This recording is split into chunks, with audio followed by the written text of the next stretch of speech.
to federal courts, as you would expect. Yeah. And that is the process that's been playing out in the court system that we've seen. But, you know, when you hear him say this, of course, there's a question of, all right, well, is this just Stephen Miller doing Stephen Miller stuff and, you know, trying to make a spectacle or raise some threat, but they're not really that serious about it? On the contrary, CNN at least has reporting that Trump has been directly involved in these discussions himself. We can put this up on the screen.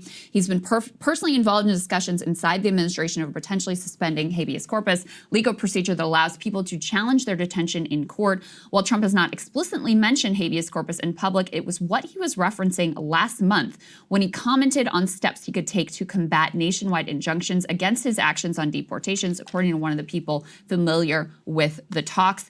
And we actually have that sound of Trump sort of vaguely alluding to what Stephen Miller is laying out explicitly here. Let's go ahead and take a listen to that. You mentioned this last night in your speech in Macomb, that we're facing an unprecedented situation where there's a lot of abuses of nationwide injunctions, sort of seemingly designed to curtail your power, specifically when it comes to deporting these illegal, violent aliens that came in under the previous administration. Yeah. Have you spoken to your team about ways to mitigate this and continue to deliver for the American people? Well, there are ways to mitigate it, and there's some very strong ways. There's one way that's been used by 3 very highly respected presidents, but we hope we don't have to go that route. But there is one way that has been used very successfully by 3 presidents, all highly respected, and hopefully we don't have to go that way. But there are ways of mitigating that. So I believe, Emily, the 3 presidents he's referring to are Abraham Lincoln, most famously, I would say, Grant during Reconstruction to try to get the violence of the KKK under control, and then George W. Bush. Wouldn't necessarily say highly respected that one during the well, they're also taking the Iraq war plans. That's true. So I guess we're rehabbing George W. Bush with this administration. But yeah, so during the war on terror, and effectively, look, what they want to be able to do is say whoever they want to designate as, quote unquote terrorist, whether that's a cartel association or a tattoo or just because they say so, or perhaps someone who harbors ill will against a Tesla, or who said the wrong thing with regard to Palestine or Israel, or who dared to protest in a hands-off protest or something like that against the Trump administration. I'm not making these examples up, by the way. These are all groups that have been floated as domestic terrorists by the Trump administration officials, that they can just snatch them up and imprison them indefinitely without them being able to challenge that imprisonment as unlawful. That's what they are contemplating here. And I think most immediately they're contemplating it in the context of of immigration, and obviously their plan to use the Alien Enemies Act to effectively get around any sort of court challenges and just ship people into these foreign gulags where they've never been heard, where they can never be heard from again. That has been in large part blocked by the courts. They're very unhappy with the court decisions. And so now this is the next path to try to effectuate this same lawless outcome via, a different legal patina that they're going for.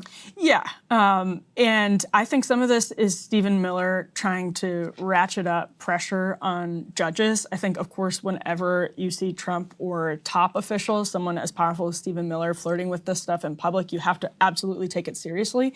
If I had to guess, I would say that Stephen Miller's strategy here is ratcheting up pressure on judges, and that he is not entirely serious about doing this because of what we were mentioning earlier, just that it would make it it would make it appear as though there's an ongoing invasion during the Trump administration, which is going to become an increasing problem for their immigration crackdown period. As you mentioned, that's what they're justifying some of these deportations with, the idea that there's an invasion that is being orchestrated by the Venezuelan government through Tren de Aragua, which even, I think John Hudson had this in the Washington Post, even the Trump administration's own intelligence undermines, says it's not being orchestrated by the government of Venezuela. So, and a Trump appointed judge said the same, said effectively, like, this is a preposterous invocation of the Alien Enemies Act. It fails on every level. Yeah. Yep. The last thing I wanted to say on this is I think it is fair to point out that there have been some real abuses of the universal injunctions. And there's been, at executive functions, Jack Landman Goldsmith has been following this in a really interesting way, and a way that's very critical of Donald Trump. And basically, we were talking about this in in our earlier corruption block. In general, there has been just a lot of norm sliding since 2016, as everyone kind of knows, or maybe backsliding. Norm backsliding is one way to put it. And it is true that some of this, so, for example, administrative stays.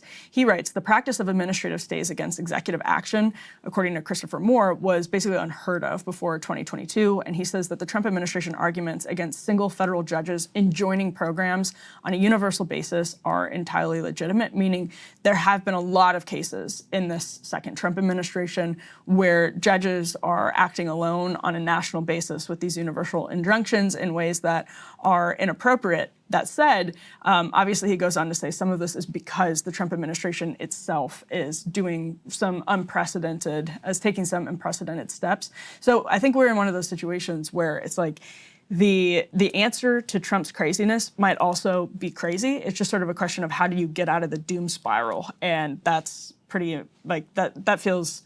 I guess I feel very pessimistic about that, Crystal. I do as well, Emily. I do as well. Yeah, it reminds me of, one of the talking points that Trump administration officials and defenders like to say is like, no presidential administration has faced more lawsuits. It's like, well, yeah, because they haven't done as much illegal shit just like wildly in less, in 100 days or less as you all have. So there's a logical reason why you're facing so much trouble with the courts. And it's on immigration. It's on a lot of the DOJ activity has been enjoined and, ultimately will likely be struck down.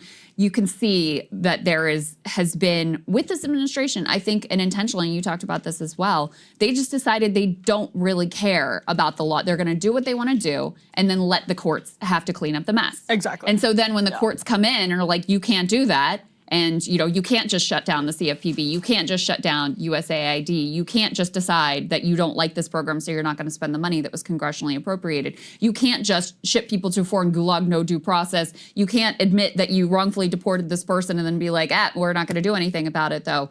When they come in to clean up the mess, you don't get to kick and scream about it because your whole plan was we're going to break a lot of laws and then force the courts to have to come in and clean up the mess afterwards.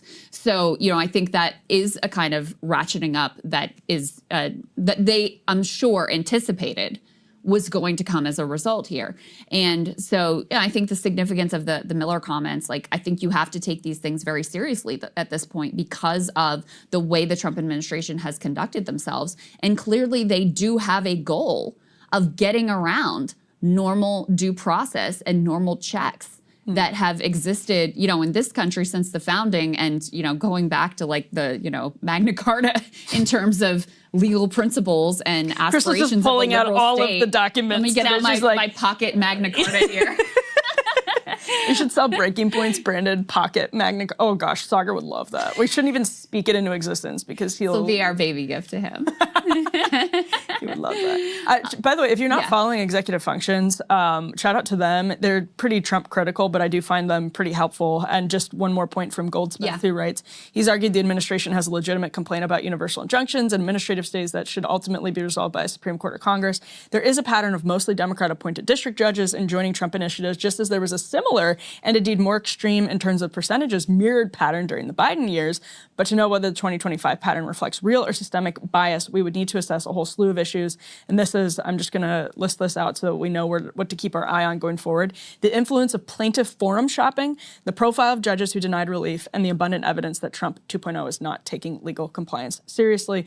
So those are the things to follow, I think, going forward in this broader narrative of the universal injunctions and the stays. Yeah, because, some things, their extraordinary actions have required extraordinary actions as well.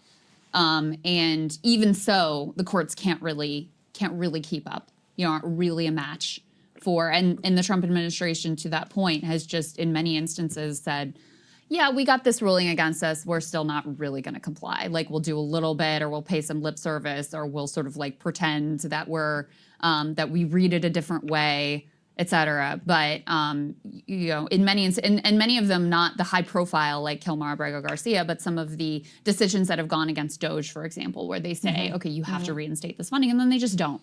Well, yeah, and you're right. You mentioned this just really quickly as we wrap up. That's part of the strategy here is to throw as many novel legal theories at the wall and see what sticks. That's very much the Alien Enemies Act. A lot of people in Trump circles would say, listen, what we're doing is taking this action